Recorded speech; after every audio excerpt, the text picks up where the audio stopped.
Good morning, good afternoon, and good evening, wherever you might be joining us, whether it's on this fine Monday evening or whether this is maybe later in the week leading up to the race.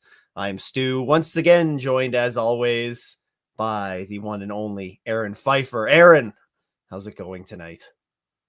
Doing good, Stu. Ready to get after it this weekend. Yeah, get after it indeed. It feels like we've spoken a lot the last couple of, well, I guess not a couple of days, as we did a little podcast with for not Four Doors and GT4s, that's this show. But for Rain GT race. Rain and the Rain Race podcast last week. So you guys want to go and check that out, and I'm sure we'll talk a little bit about some of the what you want to do, what you want to check out when you're at Road Atlanta, because this is basically a home track for you. And but there's some good tidbits of information focusing on the WeatherTech Championship side of things over there. So tonight we're going to focus on the support series slate that we'll have this weekend. But we'll also start things off with a little bit of a chat about Indy. Indy, it's been 2.5 weeks now. Yep. It's been a little while. I know it's not a race that you're gonna want to remember, but it was a big race in terms of multiple championships. There was a lot of excitement that certainly went on during those races. So tell us a little bit about Indy and what your weekend, I guess, kind of consisted of there. yeah, let's go ahead. Well, first of all, I feel like if we had the crowd that we had this last time at Indy, that they wouldn't have lost their 6-hour race. I mean, I felt like the crowd True. just went to like another level this year for sure. Felt a lot more crowded on Saturday, and then I got home and turned it on Sunday, and it looked even more crowded. I mean, you were there both days, so you could probably tell me better than I can. But yeah, I thought the crowd was really good. I thought the crowd was even nice on Friday. Like I'd said leading into it, it was going to be a big weekend for Hyundai, and we were quite excited to welcome a number of guests. We had basically an entirely full in club support right there. They got to park right there on the infield, right by the vendor village, and then we had Hyundai Hope on wheels with the special livery on the 33 car.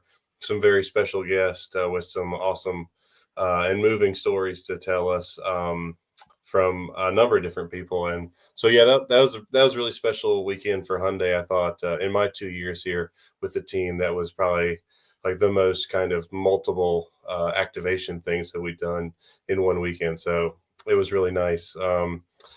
As far as the weekend goes, kind of that typical schedule we have, right? Two practices on the first day, and then quali early, and then we race pretty early as well. So Friday went pretty smooth for us. I thought definitely we're working on some long run pace and stuff like that, and felt like we were going in the right direction there, going in the right direction on tire management and what we could do later in the stint, kind of where we need to shine late in the race. And then go into Saturday morning feeling somewhat confident. Had a pretty decent qualifying. I don't know if you can look at the qualifying numbers, but it was very, very tight in TCR. Yeah. I mean, I don't think you could throw a blanket over like probably 4th through 10th or 11th. So we were just a 10th or two away from, yeah. So we ended up qualifying 10th, and we're 2/10ths away from qualifying 6th. So that's how Yeah. tight it was. So didn't feel bad about where we were. Saw obviously the pace of some of the other cars that we'd seen throughout the weekend, and the fastest Sunday was 4th there. So we knew we had our work cut out for us. But going into the race, we feel like I kind of joked with the team beforehand. It's like, well, Actually, all of our best finishes this year have come from 10th or worse, and all of our good qualifyings we haven't turned into much. So yeah, going into the race, we were feeling like we had the car in the best position we could. Maybe didn't have the pace to fight for the overall win, but we still thought we were in a pretty good spot. Yeah, yeah, you were talking about how tight things were. Second through what is it, 12th, separated by less than a second. And what's even more impressive with that is, you talk about the different lineup combinations that you can have in this class. Some cars are bringing on, they have their gentleman driver, their bronze driver, that'll go out and qualify. And then, a lot of these cars that we have qualifying up near the front, they do feature, they feature some pretty quick guys. So yeah, pretty impressive to see a field split like that. And kind of the entire weekend, you could really feel it building up for Cupra, right? We've talked a lot about Cupra and the pace that they had at Road America and VIR, and how it was looking promising for them there. And once again, they looked like pretty well from the get go to be pacing the field quite easily. Yeah, I'm pretty sure they led every session of the weekend, I do believe. And yeah, if you look at the fastest laps of the weekend, it's Eric and Tyler were the top two fastest guys of the weekend. So yeah, definitely felt like the VGRT car was kind of the car to beat on a pure pace standpoint. But obviously you'd seen how the last two races had gone for them. You got to string it together for 2 hours. You got to have a bit of luck. And so, yeah, we still felt like a whole bunch to play for. Obviously, it was a very, very tight points battle for us. So maybe not even whatever. If they go win the race, it is what it is. Yeah. We were worried about what the 98 and the 93 were doing were our main concerns. Yeah. And it was a very eventful race, whether that be in TCR, in GS. We won't break down everything that happened in that race, but tell us a little bit about your race. I know yeah, tell us a little bit about your race. Yeah. So yeah, a lot of yellows, right? So you'd Yep. have 4 full course yellows in that race. Kind of, we still didn't really have the greatest idea of how many yellows we were going to have, right? Because we only had a 4 hour there once in 23, and then 1 2 hour race last year. And that 2 hour race last year, I think 2 out of those 3 yellows it had were from cars just breaking down on track. So kind of don't know what you got, but you got a lot of cars on track. We talked about that the previous episode. So you felt like there was going to be a little bit of mayhem. So you get an early yellow 16 and a half minutes into the race. And that's going to give you a standard yellow procedure. And so right away, bang, the strategy is going to split two ways, right? Because you got to decide who's going to take that stop and who's not. I think in GS, you surprisingly didn't see a whole lot of cars take that. Normally, you'd expect to see more than what we did.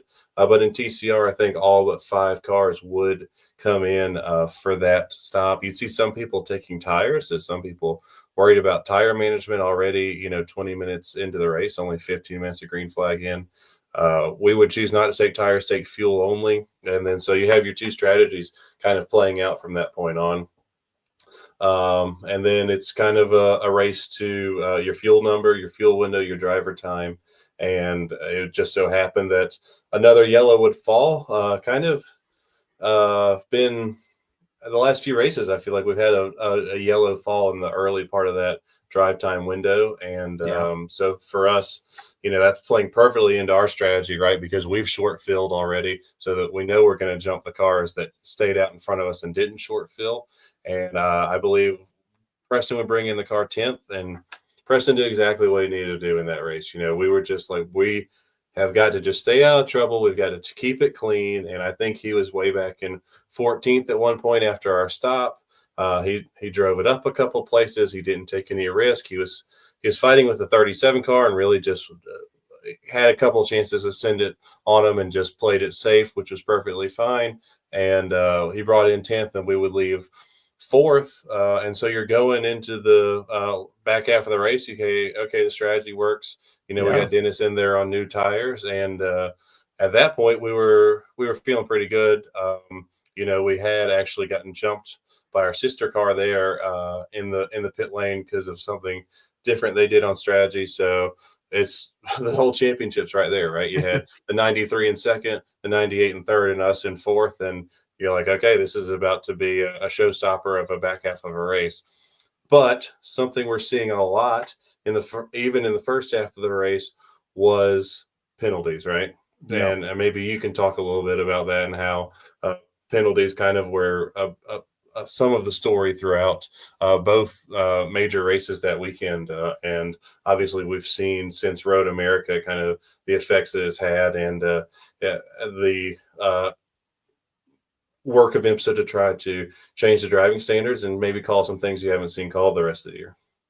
Yeah. It's you kind of said it perfectly there with the last piece is um I think it kind of all goes really back to Road America, right? And the show that we saw um kind of take place with the WeatherTech Championship. Um, I don't think anybody came away from that race wanting to see the driving standards get to that level, and I don't think IMSA wanted to either. Whether that was in the WeatherTech Championship or whether that was in the Michelin Pilot Challenge as well. I mean, the WeatherTech Championship hasn't been the only series that has seen, less than ideal driving standards at times. This has been we've regularly see beating and banging, and sometimes things cross over the lines. But I think Road Atlanta was a real eye opening moment. I think, and we saw that reflected at VIR. We saw how race control really started to put down the hammer. Call penalties and make calls that we hadn't seen the previous races in the season, and it's also something that carried forward here to Indy. We still saw a very strict race control, which I think ultimately, I mean, maybe you can speak to this, having been in the paddock for a number of years now, but I think really, as from a competitor, probably all that you really want at the end of the day is just consistency, right? You just want to know what race control, what to expect, and then your driver can adjust kind of accordingly. So it has been interesting hearing different comments from around the paddock and in different series on what the thoughts are on a more strict race control, and really what it's boiled down to in the here at Indy was, I think it's safe to say, was highlighted in both the Michelin Pilot Challenge race as well as the WeatherTech Championship race, were the increase in penalties. Whether that was for heard a lot of blocking penalties. There's been a lot of blocking penalties that have been handed out. Those specifically, you haven't necessarily heard a lot of those from the early races in the year.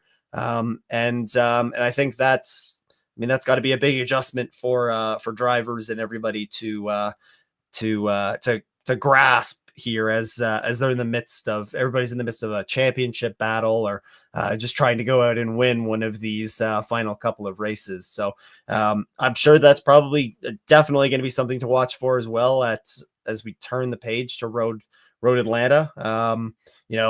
A windy track. We're going to have a big grid there. We'll talk more about that in a minute, but yeah, penalties were certainly on full display at Indianapolis. Yep, for sure. And so, yeah, for us, we're going to restart that second half of the race in fourth, and it looks like that would set up 54 minutes to the end of the race at that point. Yep.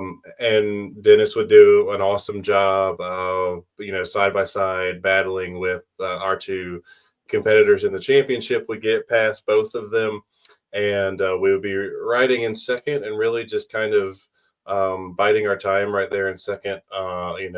We felt like there's no need to lead the race at that point. You still have a lot of time to go. You can sit there, save the tire a little bit, and just try to keep up with Eversley and see how the race goes. Of course, I'm watching. We didn't talk about this, but the 99 had taken a big lead in the start of the race, and then actually had a drive-through penalty.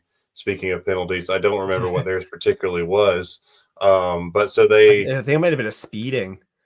Okay, so Maybe. they end up back in 11th or 12th, and as I'm watching everything that's going on, the thing you're watching the most is the 99 car is just steadily coming up through the field, and at that point you're kind of going, when they get to us, you're probably just not even going to put up that much of a fight because you've seen the pace they had all weekend. It's like, that's not the battle we're trying to fight today. No. Obviously we'd love to win, but it is what it is. We felt like we were pretty safely in a podium spot right there. And then the race would go yellow, pack it back up. It would go back green again. We would be called for a penalty that had happened, near 15 minutes before that. So we would serve a drive-through penalty. And at that point, you're kind of like watching everything fall apart, and it's pretty dramatic. So that we'd slip back to 11th there, and serving a drive-through is such a unique thing because especially in sports car racing, because it can be such a different penalty at different places, right? So you go to VIR and you serve a drive-through penalty, it's only a 25-second penalty.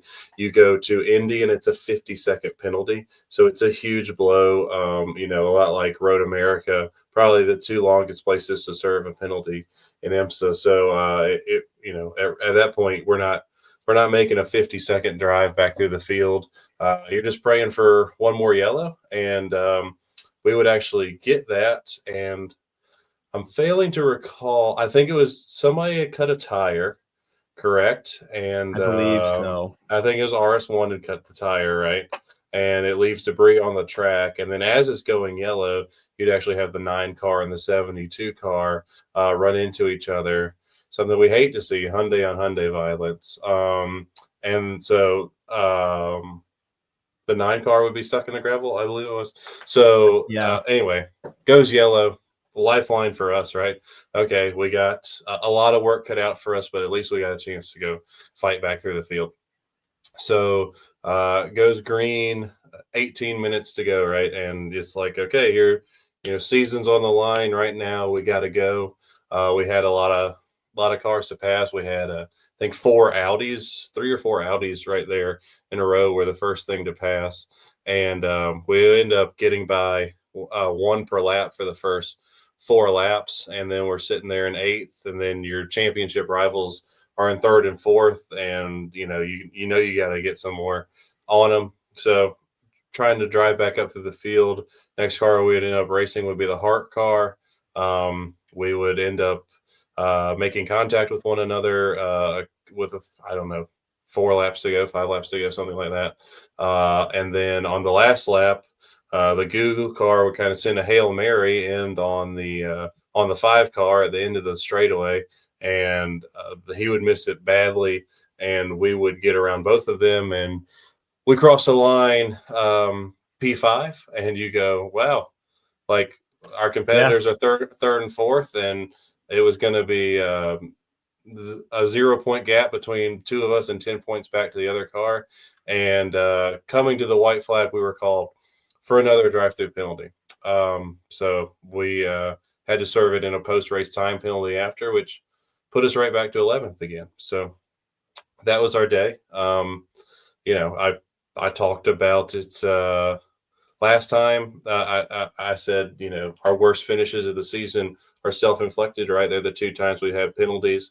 And just the worst time to do it, to have 2 penalties called in the last 30 minutes of the race. No matter what I think about them, you just can't do it. So, it puts us in the situation that we're in now. Obviously, Dennis was being really hard on himself, and I couldn't allow him to do that. I mean, we're not in this position that we're in without him, and it's a team. We all win it and lose it together. So, it's a pretty gutting day for us, pretty rough day for our entire Brian Hurd Autosport team, actually, we'd have the 33 car with its special livery would have a DNF. The 18 car Yeah. would have another mechanical DNF. Actually, that's where that second yellow came from, was the 18 car. Obviously, Maddie had that incident at the end, which would put their car back in the pack, and then the 98 car would get passed on the last lap by the 93. So no podium for Brian Hurd Autosport, and only one car in the top 10. Obviously, not what we come to our home race to looking to do. So yeah, tough day for the whole team overall. Probably one of the crappiest weekends we've had in a while. But that's how it goes, and so that sets up the championship, which we'll talk about in a minute. But if you look at the front of the field, the 99 car did exactly what we kind of all thought it was going to do, right? It got through all those guys in the front, no problem. Passed the 7 car, no problem, and great for those guys. Well deserved for Victor and his guys. We all know the very crappy luck that they've had lately. So, happy to see those guys get the monkey off their back. Eric Powell's first win. I think that might be Tyler's first win, actually, in TCR as well, I believe. And obviously the Cooper's first win. And then, you got 4 manufacturers in the top 4 again, with the Audi in second. I believe that's Eversley's and Neto's best finish of the season. Then the 93 car with yet another podium, and then the 98 car right there in fourth. And again, we were P5 across the line before the penalty. So, it's, kind of, I can't remember the last time we had 2 races in a row where the 4 manufacturers in the top 4. So definitely some fun parity. But for us at Brian Hurd Autosport, we're ready to go back to Laguna Seca, where we're sitting on all 3 steps of the podium. Yeah. Hey, I mean, you guys have a lot of experience at Road Atlanta. I don't recall, how did you guys do here last year? First and second. We finished second, and Mark and Mason finished first. Yeah. Yes. Okay. So it wasn't. Yeah, I remember there was the big. The N Club gathering on the podium during that one as well. I remember there being a very heavy presence for that. So that was cool to see. Well, I mean, hey, heading to Road Atlanta weekend, there's you can you walk in with that, and the chips kind of fall into place where they do. So. Yep, and then briefly we'll talk about GS. I mean, ended up being an awesome battle between Core and the Mustang. Man, the Mustangs really had a good back half of the season. It doesn't. It's kind of been split amongst McCumbee, McAleer, and Core, but Mustangs were having a really good run. And who was in the car second? Noaker was in Noaker. So he's leading there and kind of just loses it in the last 3 laps or something like that. Yeah, he was reporting that the tires had really fallen off right at the end of that stint. And so you see the 2 McLarens, kind of the sharks in the water, circling him, and Ibiza Farms gets their second win of the year.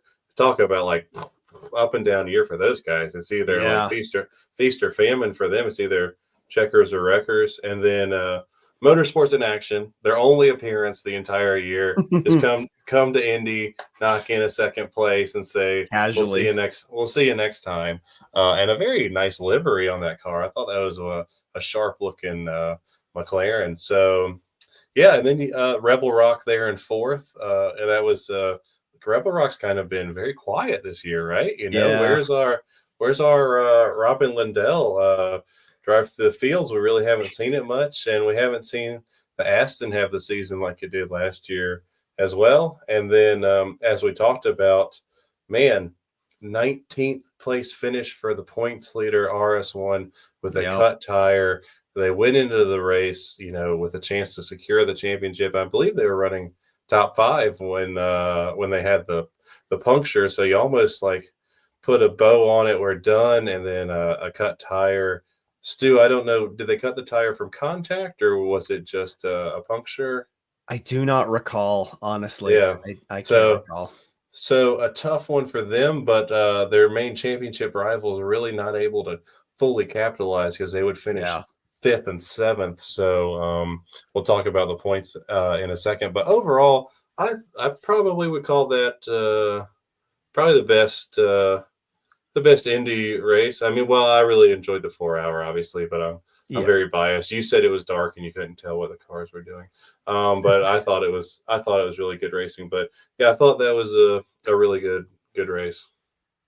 Yeah, we do have Totus here There saying you go. does believe that lost the tire due to contact. That would make sense. I Yeah. believe that was pretty early into a run, if I'm not mistaken, as well. So No, was it? that's what brought out the last caution. So it was in the last 30 minutes of the race. Yeah, Oh, okay, I thought okay, I'm mixing up two incidents then, but but regardless, a barn burner of a finish in GS there, and you also alluded to the TCR finish as well, like the nose to tail. I mean, there was, with the exception of the Cupra, who kind of decided to dog walk walked away. everybody. Yeah. It was there was a lot of good close battling there in the final hour. That was a lot of fun to watch from a fan's perspective. Yeah, So the Cooper would win by 7 seconds, but then you only have 2 seconds covering second through fourth. So yeah, I thought Indy delivered. yeah, I think it's turning out to be a pretty good track just for sports car racing in general, really. Because if you yep, ever watch like the Indy road course races, they're really snoozers most of the time. yep, But you've seen IMSA deliver there. You saw WeatherTech deliver there. Probably the second year in a row, WeatherTech's delivered a pretty good race there. yep. You've seen SRO deliver some really nice racing there. So yeah, I think I thought it was definitely the strongest event we've had, both of what we put on as far as a show on the track and as well as attendance and engagement. You saw, branding downtown when you were staying downtown. You saw all the branding when you went to the airport. So yeah, I thought it was promoted well, and hopefully we can just keep seeing the crowds increase there. I mean, obviously that's a state that loves motorsports, and it's nice to see a nice turnout there. Yeah, I mean, hopefully, that was something I really took away from the weekend. Was I was impressed at how Indy kind of delivered the racing product across the entire weekend. For the WeatherTech Championship, sure, we're not going to be back there next year with a 6 hour race. It's just going to be a 2 hour and 40-minute race, but it would still be nice to see, a longer race be at that track on the IMSA weekend, whether that's in the form of, a 4 hour long Michelin Pilot Challenge race. Yeah. That'd be, I mean, it sounds like you would enjoy that. Having, I don't want to get on that soapbox again, but I do not know who is stopping us from getting this. Everybody I talk to wants 4 hour yeah. enduros. The guys at Michelin want 4 hours enduros. Like, come on, IMSA, give the people what they want. Give us some Well, more if you guys pilot just stay enduros. out on track driving, like, what are they going to do? Right. Just All add right, a that's true. Yeah, couple. yeah. Yeah. Well, they'll have to stop for fuel eventually. Yeah. Yeah, that's true. They might get the VP guys to come and take away your fuel, right? But you guys use VP fuel in the Pilot Yeah, Challenge there as we well. use Yeah. IMSA 100 just like they do. Okay. Okay. Um yeah, Indy. Anything else that we should touch on with Indy? Yeah. Yeah, we can talk about the points as we leave there, but Yeah. yeah, It's probably a nice transition. Yeah.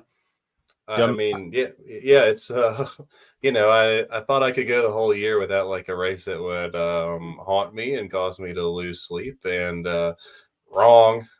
So yeah, you can ask my wife. She says I've been grumpy for the last 2.5 weeks about it. So yeah, I think she's ready for me to hopefully go do better at Road Atlanta.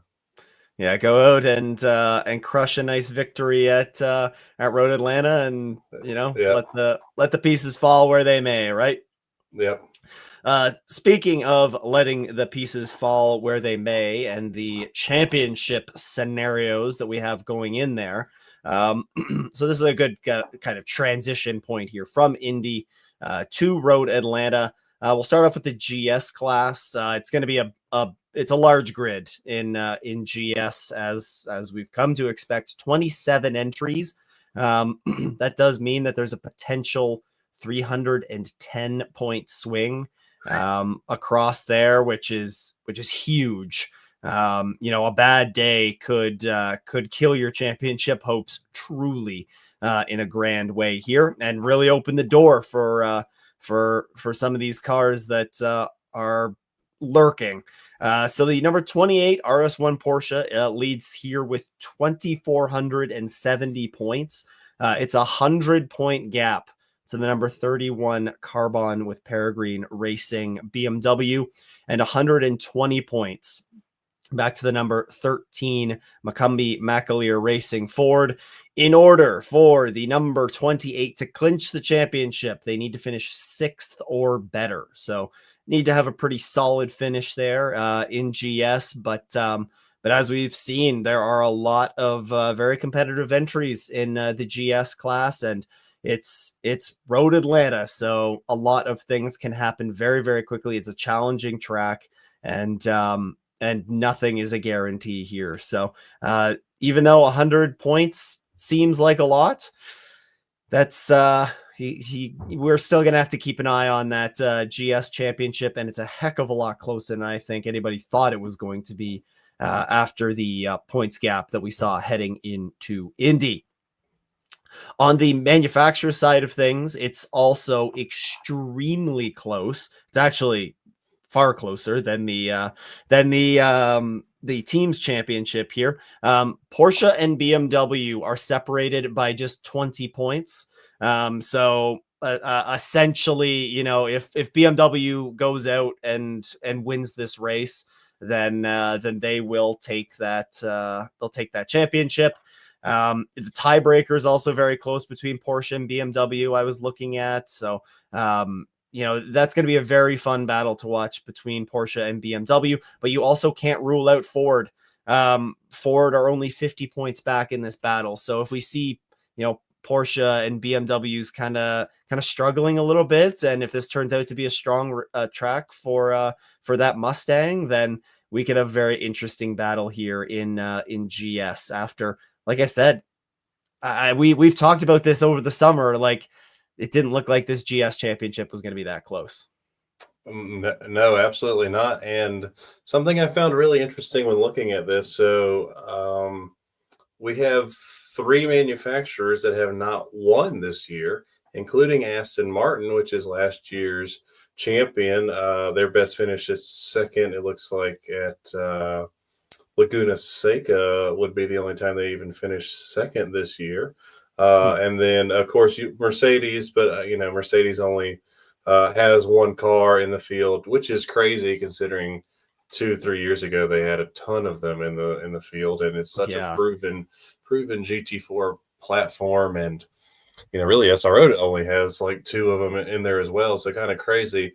And then the Supra, which is at every race this year, which it wasn't at every race last year, their best finish is 3rd of the year. So, talking about those different storylines going into Road Atlanta, certainly it would be those manufacturers wanting to get a win. And I believe, correct me if I'm wrong, WeatherTech expert, I believe Toyota is the only make to not have a race win this year of an IMSA manufacturer, correct? Yeah, that would check out. Yeah, Toyota / Lexus. Yeah, they have not won. They don't have a class win yet. So yeah, that's a good call out. Yeah. So yeah, definitely tight. Way tighter in GS than we thought it was going to be. One thing I would say that is going in RS1's favor going into this event is you did have a Porsche win last year at Road Atlanta. It was just not them. It would be the Riley car, which has not been the championship this year. That's true. Always look forward to some past performance of these cars to try and indicate, who might have a little bit of a leg up heading into the weekend. So yeah, Porsche could be RS1 has to be content knowing that, as well, knowing their general season performance. It's not like their pace is, it's been them and McCumbee Mackley are in the top 2 in qualifying like about every Yeah. race this year, it seems like. Yeah, it's been pretty impressive to watch, and of course, no qualifying points handed out in the Michelin Pilot Challenge.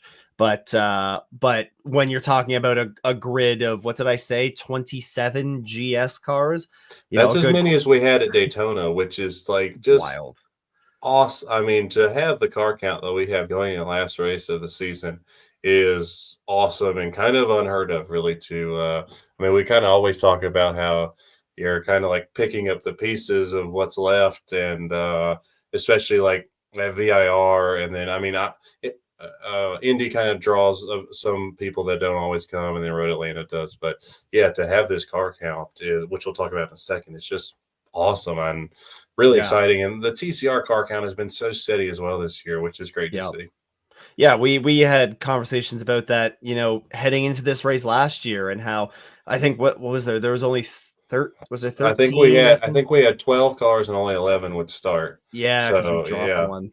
Yeah, yeah, so which would just actually decide the championship, but because there was only we needed all 12 to swing the points. So yeah. So you look at that from one year to the next, and yeah, it does look like the Michelin Pilot Challenge definitely in a healthy spot right now, and hopefully this will be a trend that we see continue.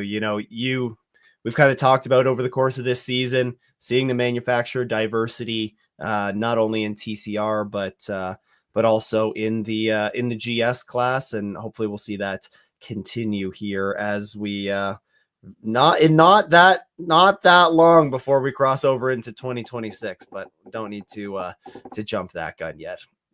yeah, Looking at the TCR points championship, it is the number 93 Montreal Motorsport Group Honda that leads with 2,550 points. It's a 10-point advantage over the number 98 Brian Herta Autosport Hyundai, and then the number 76 BHA car, your car, of course, 70 points behind the 93 there. Those are the only 3 cars that have a mathematical shot at the championship, I do believe, because the 4th place car, I think, was just outside of correct. the Yeah, 200 point swing.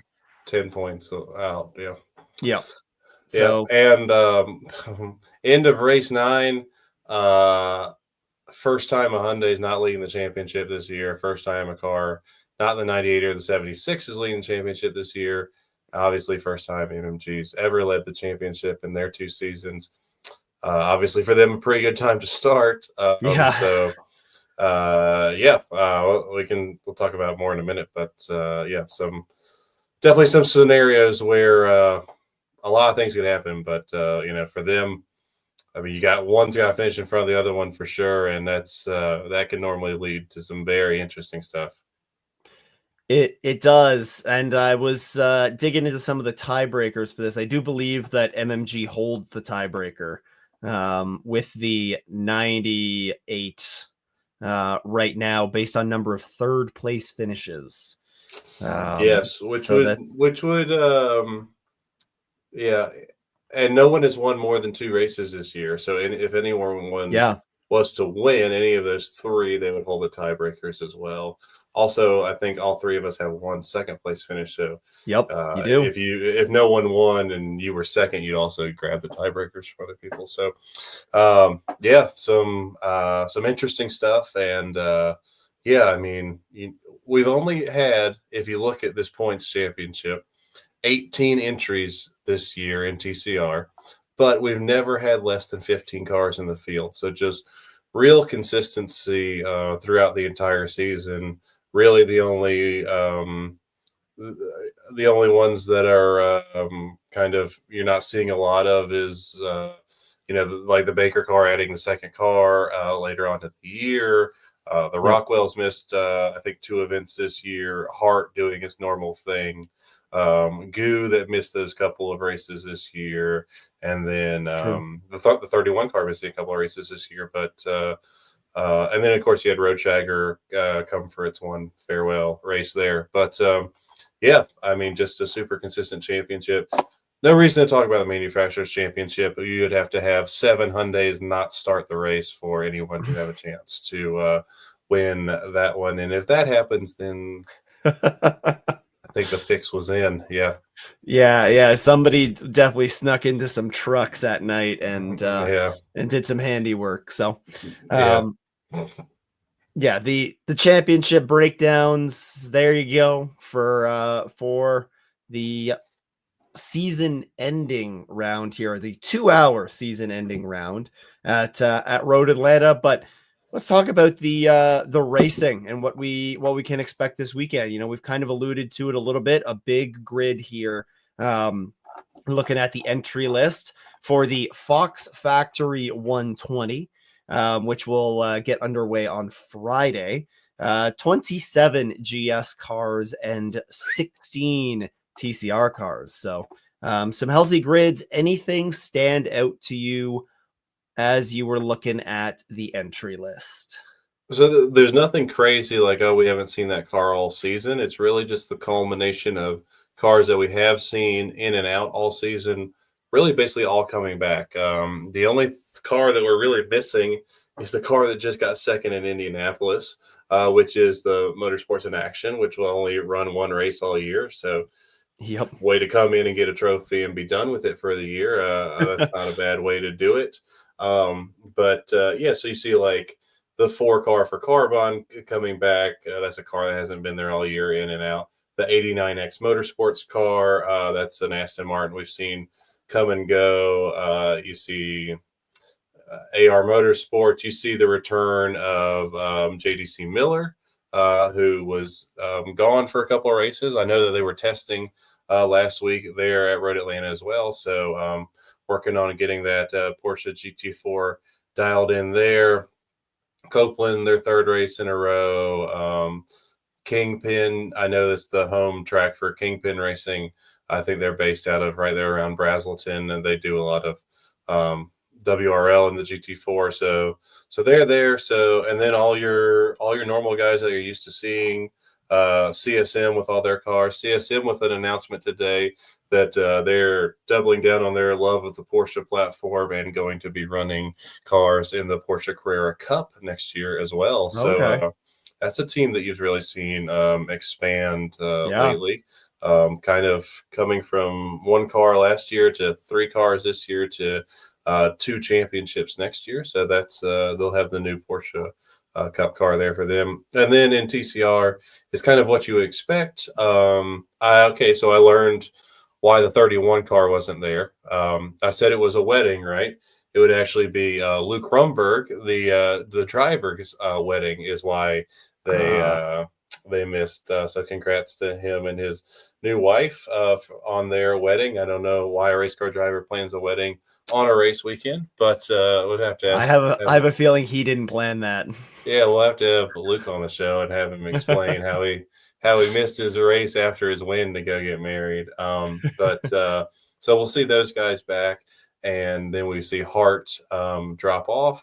And they posted on social that they were done for the year and that we would see them back at Daytona next year. So kind of what we normally see from them, which is 5 races. Of course, I feel like I've seen them come to Road Atlanta before, but anyway, other than that, Hart? They weren't the Honda. No, it was a different Honda last year that didn't this start, Racer's right? Edge that broke. Yeah. Yeah. So,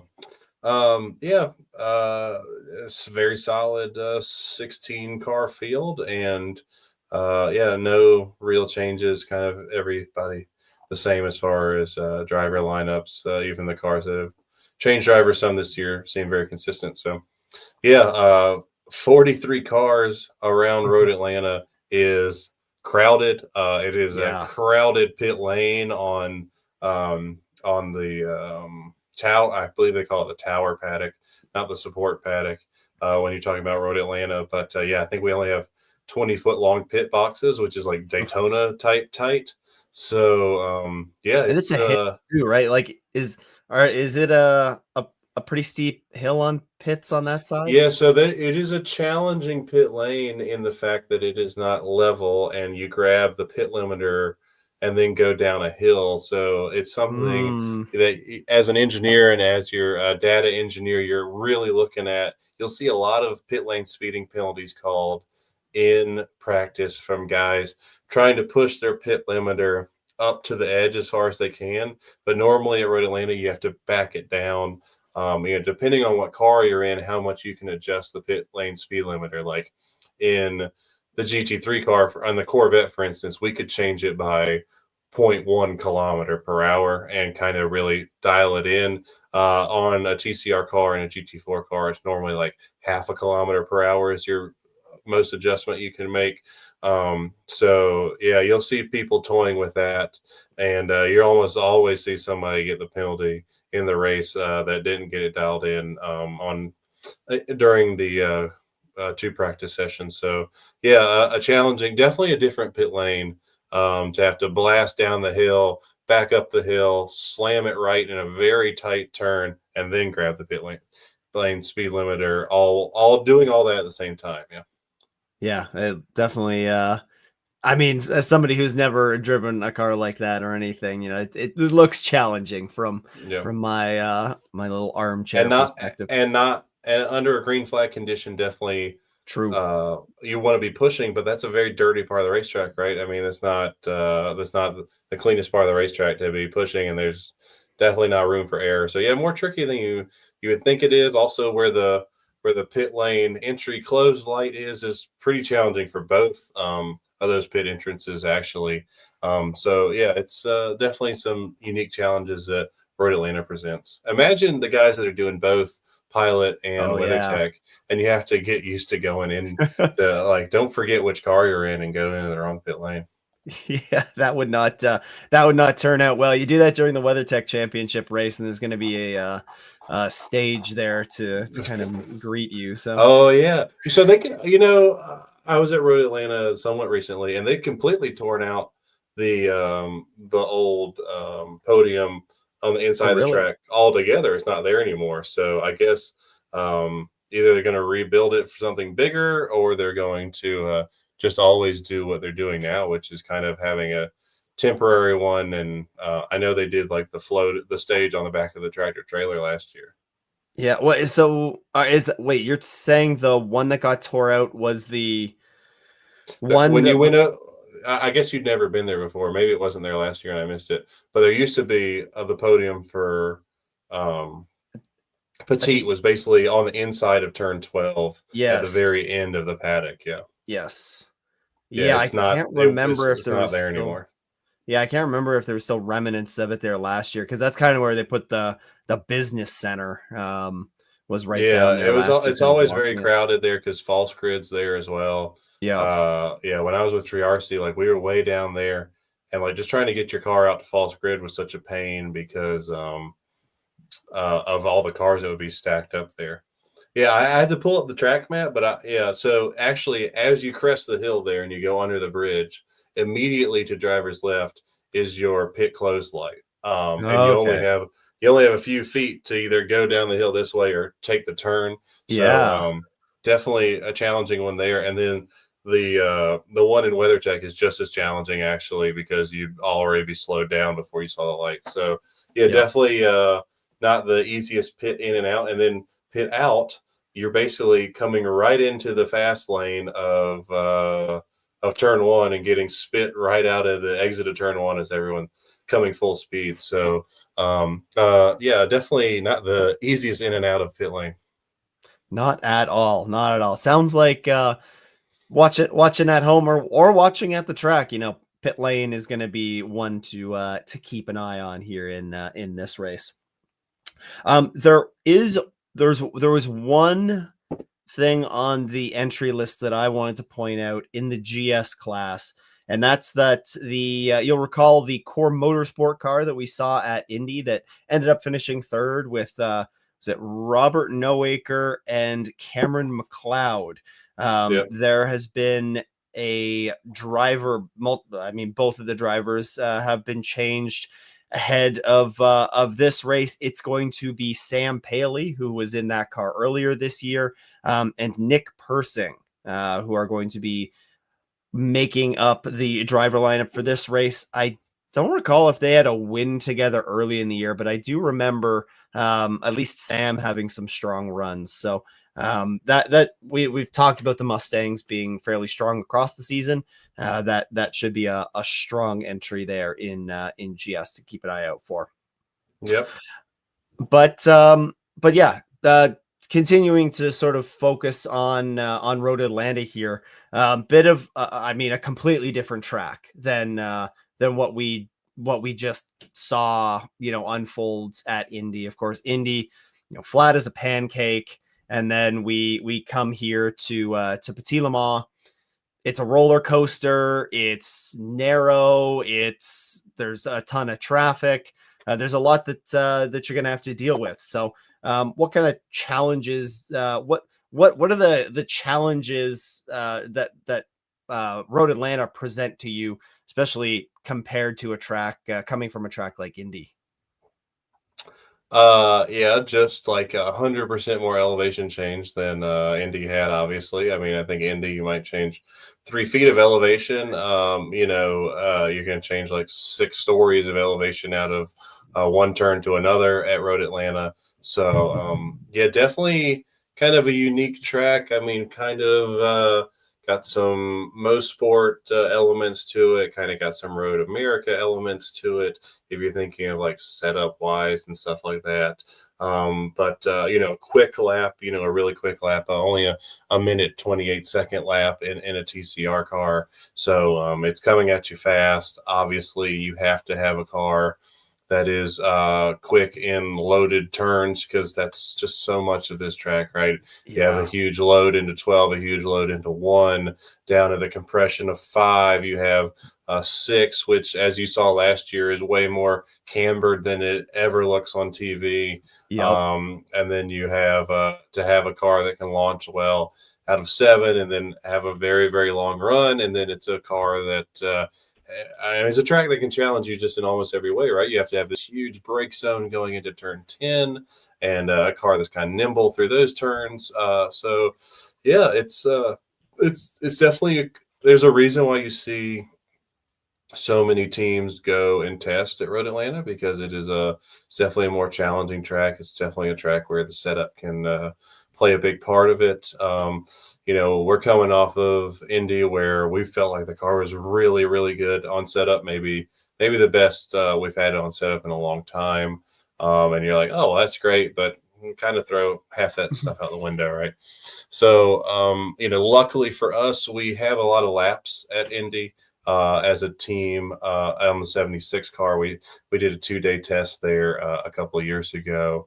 Obviously, we've raced there a couple. We raced there last year. Brian Hurd Autosport. We've done a little more testing there, and so yeah, we feel like we got a pretty good idea of what we're going to roll off the truck with and where we're going to be. And just to throw a wrench in it, it might rain every day. So yeah. That could spice it up a little as well. Yeah, it could rain, or it could be, beautiful, not too warm, It not looks not like Friday and Saturday you might actually get like the first days of fall weather, true fall okay. weather in the South, which would be amazing. Like I was just looking at it. So yeah, like 68 and sunny is a high on Friday, and 73 and sunny on Saturday, with 51 in the morning. I know that means nothing to you because that's in No, it freedom does. It units, does. I'm getting used to it but now. yeah, yeah, that's awesome weather. That's kind of Petit Le Mans weather. They keep moving it Yeah. up a couple weeks earlier and earlier in October, but that's like some nice little chill in the air at night for the end of the race. So yeah, I mean, obviously, this is the race I love the most, and I'm super excited about it. Obviously, from a team standpoint, we still feel that we have 2 bullets in the gun to Honda's 1, and the goals to go get the championship, and not make it 2 years in a row of finishing second. That's not what we come here to do. There's a ton of different things that could happen, ton of different scenarios that could play out. I have a whole spreadsheet of, where those other 2 cars finish and where we finish, and how I it plays bet. out plays out in the points. But basically for us, we got to go try to win the race. I know I say that every damn week, but uh, we feel like we really had a car that could have easily finished second or third at Indy. We have a car that finished here second last year. Probably if you give us 2 more laps in that race last year, we could have gone and won the race. And we'd had to drive from a long way back. We were a lap down once in that race. So, yeah, I mean, we're on a cold streak. I mean, five races in a row with no podiums is not where we expected to be after we left Mid Ohio with 2 wins and a second in the first 4 races, and yeah, kind of have just held on, but certainly not going to win the championship just doing what we've done. So yeah, let's just go fucking send it and try to win the thing. Go trophy hunting. Go trophy hunting. There you go. There you go. It's not just going to be the Michelin Pilot Challenge on the grid here at lovely Michelin Raceway Road Atlanta. I was forgetting the track sponsor there. We are going to have some other support series action going on here. We're gonna have our favorite series to talk about, the VP Sports Car Challenge. Well, which randomly has like double the entry list in LMP3. I mean, again, you can never ever guess what is going on in this championship. Now we have 8 drivers or 8 cars back in LMP3. Didn't we just have 4 the last 2 races? Yeah, and for most of the season, I don't know if we've had more than 5, maybe with the exception of Daytona, but I don't even know Daytona if we had more than that. No, with Daytona we had more, but yeah, like what's going on? Are people excited about the LMP3 talk for next year? What is happening here? I know the Tony driver development, is that the team that ran an LMP2 car at Road America? Maybe, I don't know. No. The LMP2 at Road America. No, that was Tony's Kazimitz, right? Okay, too many Tonys. I can't keep track. Anyway, so you have Forte. You know what I'm noticing though with this Tony driver development? Who's the driver? Oh no, never mind. I was like, oh, it's T, like the team abbreviation is TBD and their driver is TBD, but it's TDD. That's unfortunate. Fast MD, which I know has been doing the other LMP3 championship this season with the it goes along with HSR. A Forte with 2 cars. I think that's who's adding the cars, right? Is Gebhardt is adding a 3rd car, which I saw on their they shipped that over. They shipped it from Europe, and then Forte bringing 2 cars, because it's really just been the 2 from Gebhardt, Rafa, and I'm forgetting who the 4th one has been. Maybe it has been Forte, but anyway. So yeah, 8 cars. That's great. I mean, it's hopefully it keeps growing into more. Again, this championship, like, I'm going to stop guessing what's going on with it. But, then you can go to we need to pull the clip of the episode where they launched this GT3 and you were so excited and you thought the car count was going to be smashed. It's going to be great. We're going to get 10. 4 GT3s in here.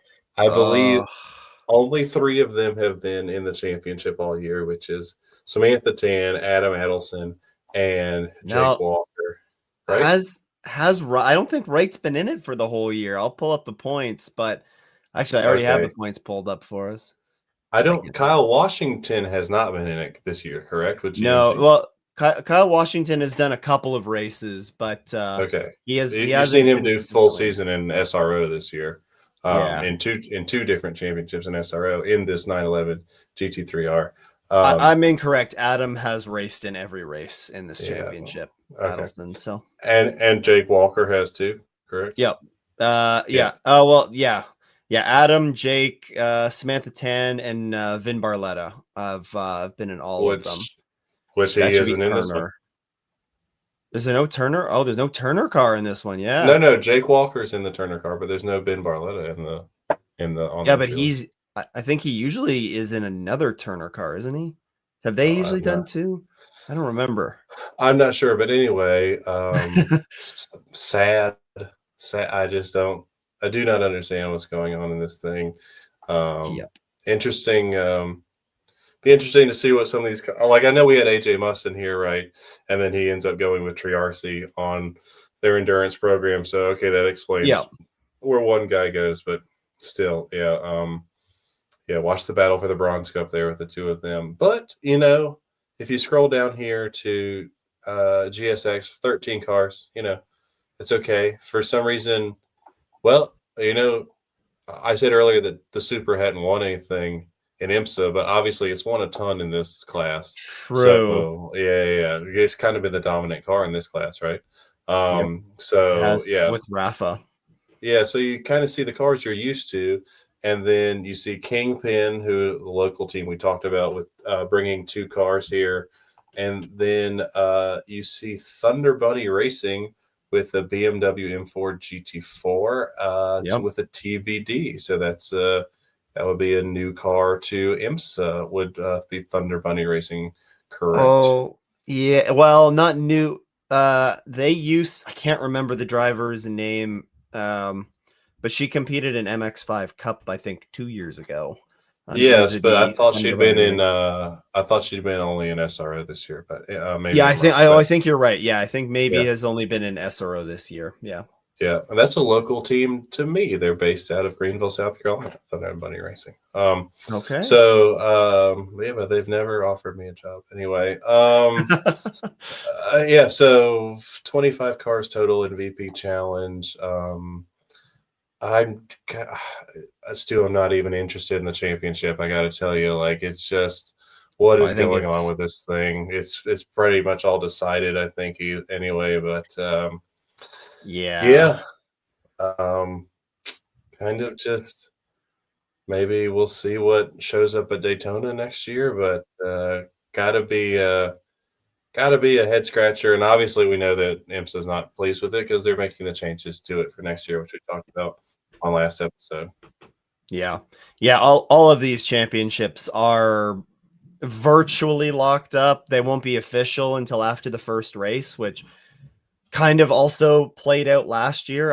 Oh man, who was the Ford Mustang driver that dominated last year in GSX here? Robert Um, Noaker. No, I don't know. no, no, he's driving a different car in Pilot Challenge Luca now. Mars. Yeah, Luca Mars. Yeah, Didn't even start the final race of the season because already had that that's locked right. up. Yeah, So yeah, yeah, just save the equipment, right? yeah. So I wouldn't be surprised if we see some more of that come this weekend. Hopefully not. I will say you pointed it out. Eight LMP3 cars. Maybe this is a good positive sign ahead of next year with what IMSA's talked about, some of the changes that they want to do with the VP Sports Car Challenge, and to try and entice some more LMP3s to join the grid here. Maybe this could be a sign of things to come. Hopefully, but we'll see. We'll see. We're probably gonna get we will get, I think, some WeatherTech Championship um the full season sort of confirmed this week when IMSA usually does a state of the sport address, but we Yeah. probably won't get anything for support series until a little later, but could be a sign of things to come for the VP Sports Car Challenge. Now I Also, do know one championship that always goes down to the last race, and that is the Fighting Weed Whackers of the Mazda MX-5 Cup. And no, it's the I Angry know that Bees. I know that you're going to have a championship breakdown for us on this one because it is, although the most annoying sounding cars, some of the absolute best racing you're going to find. So, and they finished the season with a doubleheader at Road Atlanta as well.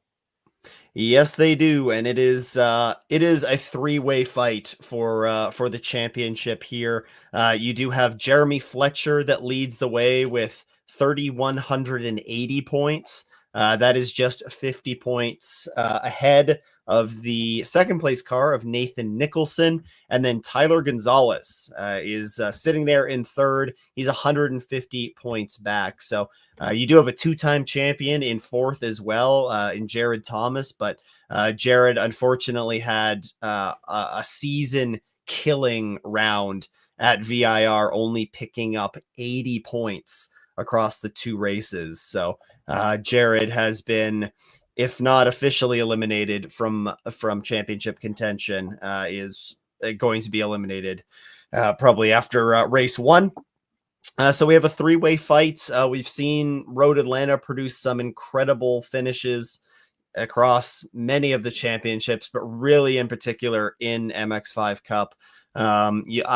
Just always going to be ingrained in my mind are just the cars ripping around the final corner, and they're sideways down the start finish line, 2, sometimes 3 wide heading to the finish. So don't miss the MX5 Cup races, that's for sure. They're going to produce some incredible racing, and we're going to crown a champion with, as Shea Adam likes to put it, real cash money on the line for them. So should be good. We do have a 34 car grid here for the MX5 Cup.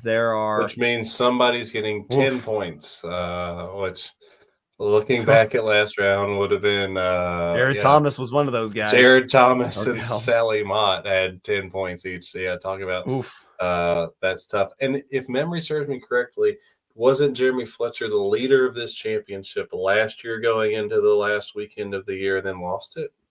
He may have been. Yeah, I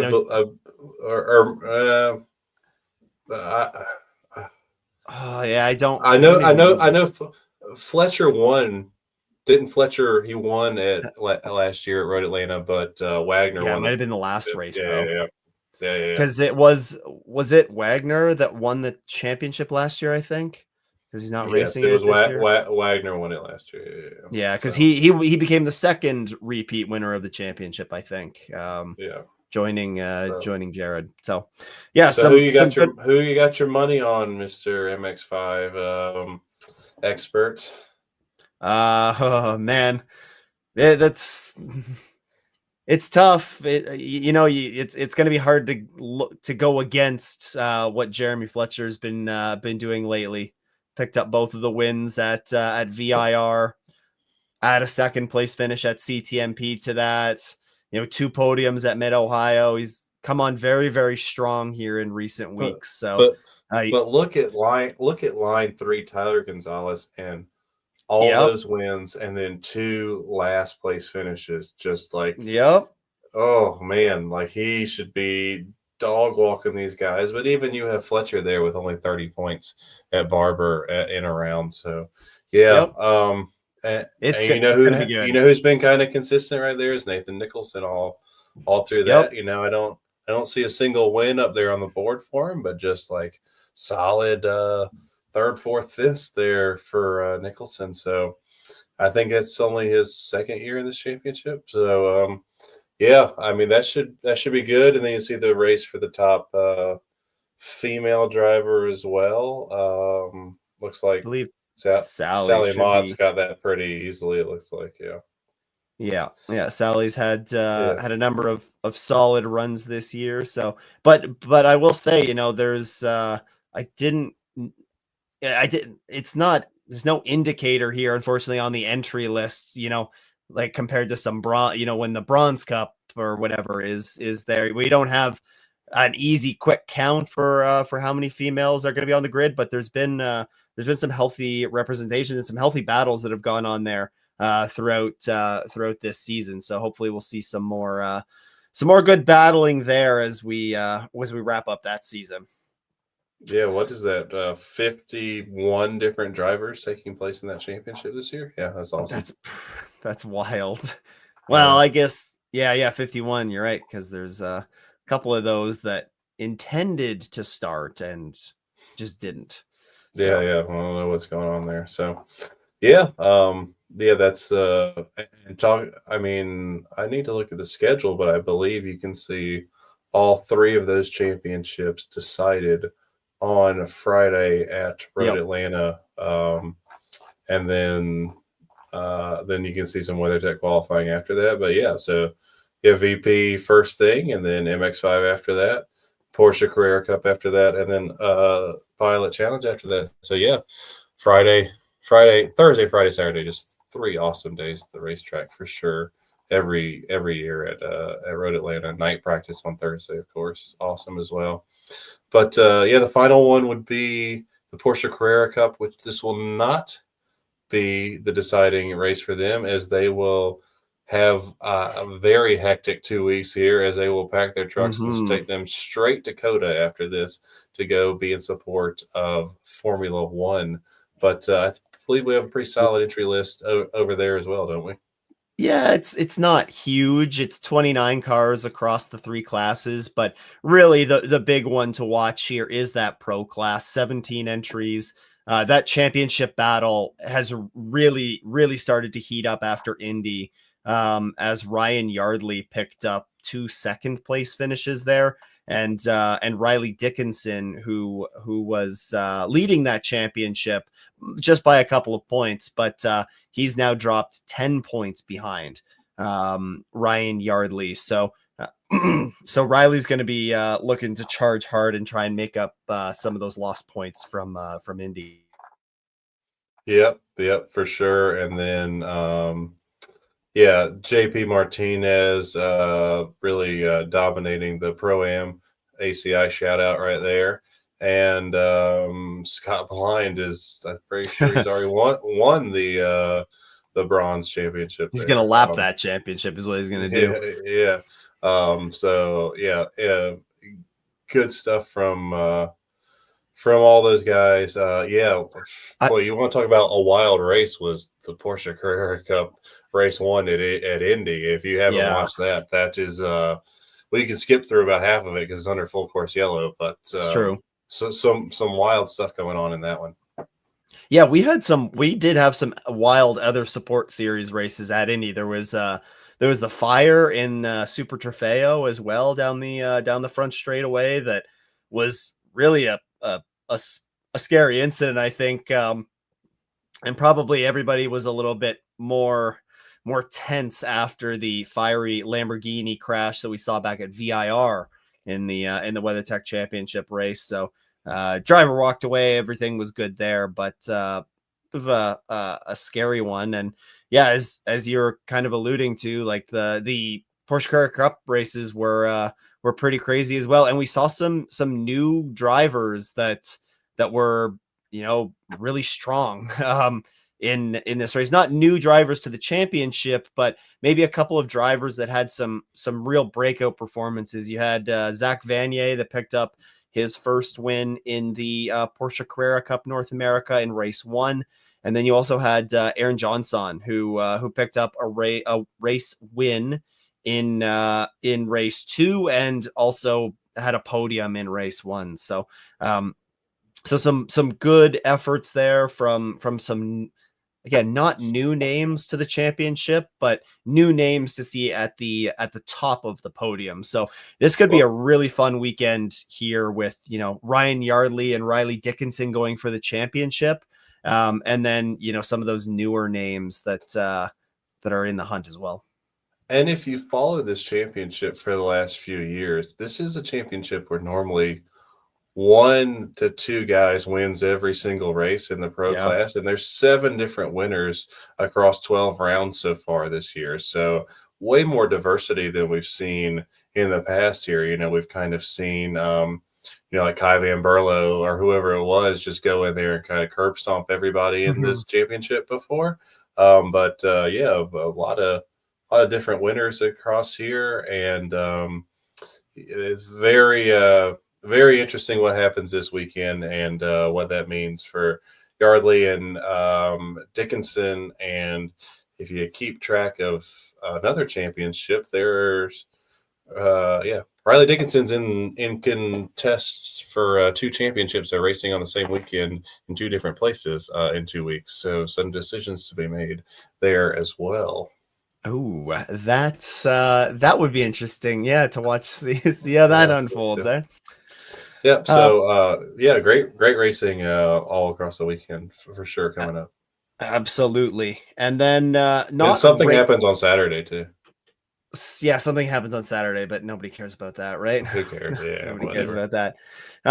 Before we maybe talk about that quickly and maybe some things to check out in the race, I did also want to mention there is an IMSA championship that has completely wrapped up, and it is another one of our all-time favorites. It is the Robert Noaker Cup, Yeah. the Mustang Challenge.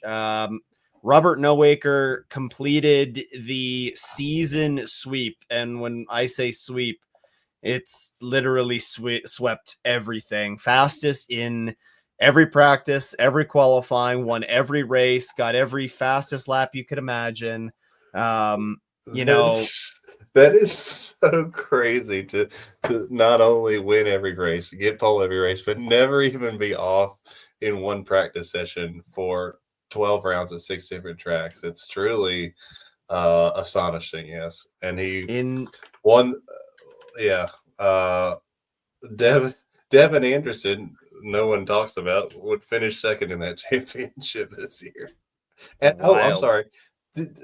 I didn't even notice this. Look at there's a tie for second place in the championship. That's how tight. So if you took Robert Nowicker and threw him out of this, second through fourth is a tie for second and third, and 20 points back to fourth. So Oh it was my an amazing goodness. championship fight. It got Minus overshadowed.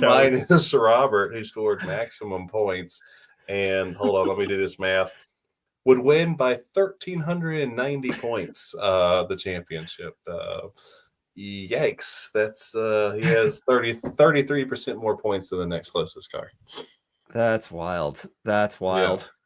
There is another championship. There's also the Dark Horse Legends Championship here, and it was Alex Bashura that won that one. Not as dominating, but it was still a 140-point victory there. So, congratulations to those drivers. And I guess I'm probably gonna have my Canadian passport revoked, I suppose, because Sam Baker is pointing out that I should know that was his 5th win in the series. I I Ooh. I I heard that it was his first, but it may have been first at Indy. Chat Um, GPT, somebody tell us how many races this guy's got. yeah, no, he Man. did have 3 wins last year with JDX in pro. Mm. I apologize to Zach. I do not remember that at all. No respect for your fellow Canadians either. Yeah. Yeah. I just no respect for anybody, right? Like that's Yeah. It's how the Blue Jays are treating the Yankees. No respect.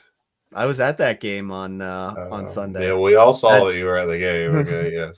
that definitely hasn't contributed to my voice tonight at all. So Yeah, I'm sure. Yeah. I do apologize to Zach. I actually saw Zach in line at Indy as well on at Indy on race day, getting one of the giant. Do you know the pork tenderloin sandwiches you can get at the concessions there?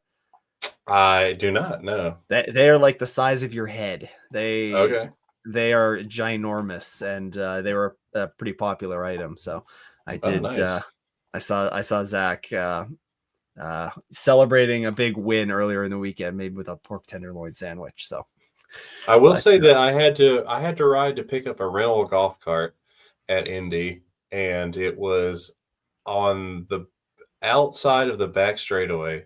And to get there on a golf cart was quite an adventure because you can't just take the tunnel straight through because the road course is running. And I mean, if you want to guess how big that place is so huge. And just the thought of people walking from like turn one to turn three or something is yeah, just crazy. I mean, we were over in the golf course and all that. There's no Daytona and Indy are just like you're like this place is just too large. It's quite impressive. yeah. I was doing the walk around, and yeah, they were doing the track walk, and I was like, is this over yet? Like, I know I can picture the layout of it all in my head, but I didn't think it was all like this big out That here. And when you the first time you do the track walk on that back straightaway, you're like, this is way longer than I thought it was. yeah, you're like, this thing never ends. Yeah, yeah. I Yeah. I had to look back and look at previous years previous years races, and I should absolutely know better that Zach Vanier won previously in this championship, because I was there for one of his wins last year at Road Atlanta. So, Wow. that's just goes to show how good I am. But that was Mhm. to be fair, I think it overshadowed. I think I just assumed that Loic Hartog won everything last year because he was too busy scaring everybody in the series. So That's because he's a beast. I love that guy. yep. Is he with you in SRO now? He is, yeah. Okay. That's about the only grown man I've ever hung out with that makes me feel tiny. I'm like, wow, this is crazy to look up and talk to an adult. Yeah, he's a large man to fit in a race car, and he will freaking send it. Yeah, but yeah, so well, I think we've covered every support series, unless We we have any suggestions for Petite? Oh man, just my absolute favorite track. Obviously, it's a track I've been going to for over 25 years now, and this race weekend for over 25 years. Of course, I mean, if you can get there on Thursday for sure and enjoy. You'll already see racing on Thursday, so you can catch 3 races on Thursday. You can catch WeatherTech on track for like 5 hours or something on Thursday as well. We'll be qualifying almost in the dark at past 6 p.m. Yeah. I don't know why we're qualifying that late, but nice 8-hour break between sessions. But yeah, it's an amazing weekend.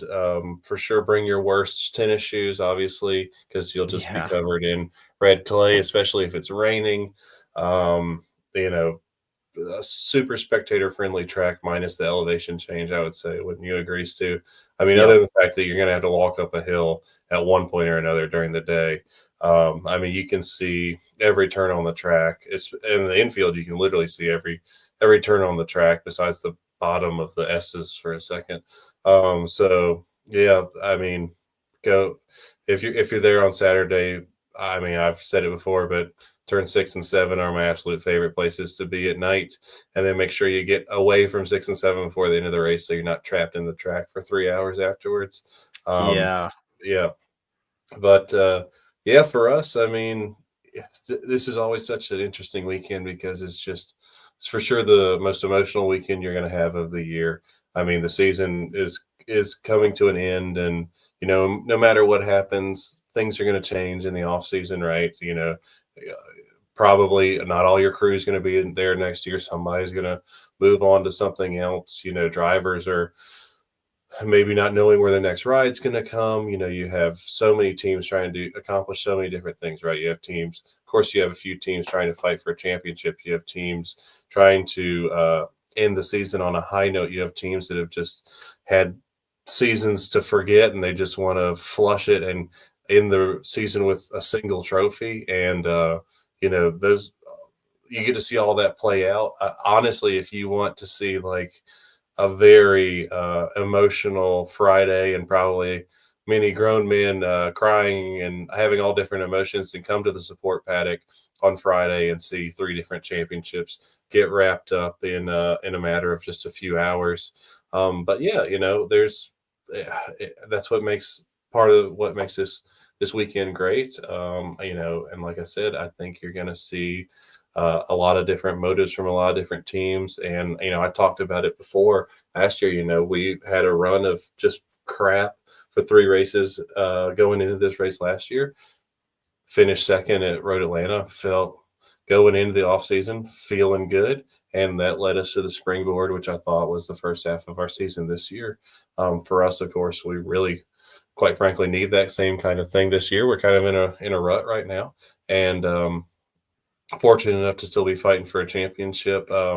But yeah, we want to go out there and finish the season on a high note, and so do a lot of other cars. And some cars will have absolutely nothing to play for, and some cars will have absolutely everything to play for. You got 2 cars there that have been next. I mean, the 93 and the 98 have just been next to each other all year on the track. Yeah. Wouldn't you agree? And now Yep. those guys, one of them has to finish in front of the other one to win the championship. There's going to be some action there. You've seen Oh yes. what will race control call, is kind of a question mark in everyone's head, especially what will slide and what will not on championship deciding Friday. So, sure, a lot of stuff to be decided. But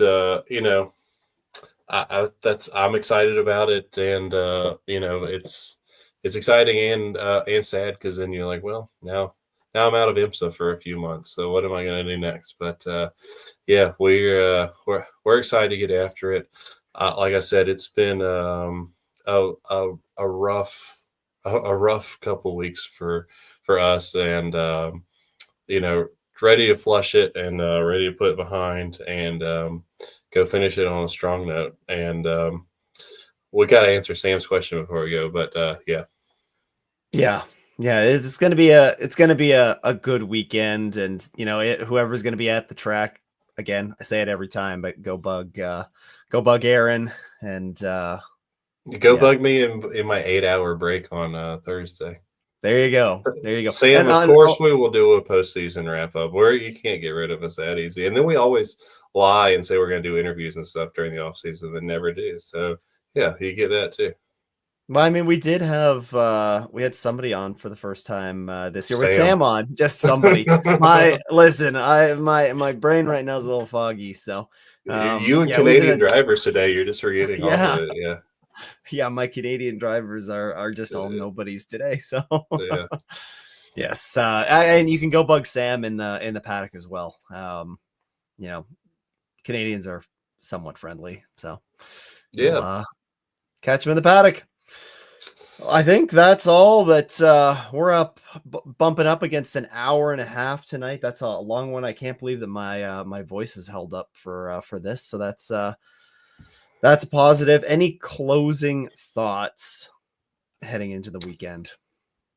Yeah, I think I just gave him a minute ago. I've just time to go stop talking about it and go do it, and just put one together for 2 hours and go have a good race, and then let the chips fall where they may. And we can only control what we can control. And seen much crazier things happen in this championship than somebody come back from 70 points behind in the last race of the season. So and we're fortunate. We're fortunate to have a big car count that gives us a big swing. And so yeah, I mean, let's see what happens. And it's if we do go on to win the championship somehow, I think it would just make it that much more sweeter and that much more fulfilling feeling to win it in this kind of fashion. So yeah, that's how I feel going into it. Just positive vibes. And my last weekend to go hang out with my friends and go do what we love to do. So for the season, so that's what we're gonna do. Go get another trophy, and my wife and kids will be there Friday. So I can't. There you go. Y'all can't let me lose and embarrass myself in front of my kids. So yeah, there we go.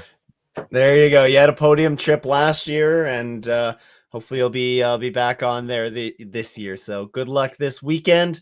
As we mentioned, we'll be back to do an end of season wrap up in a few weeks ish. We'll announce that when the time comes. So keep an eye out for that. But otherwise, we'll talk to y'all in the next one. And happy Road Atlanta weekend. See ya.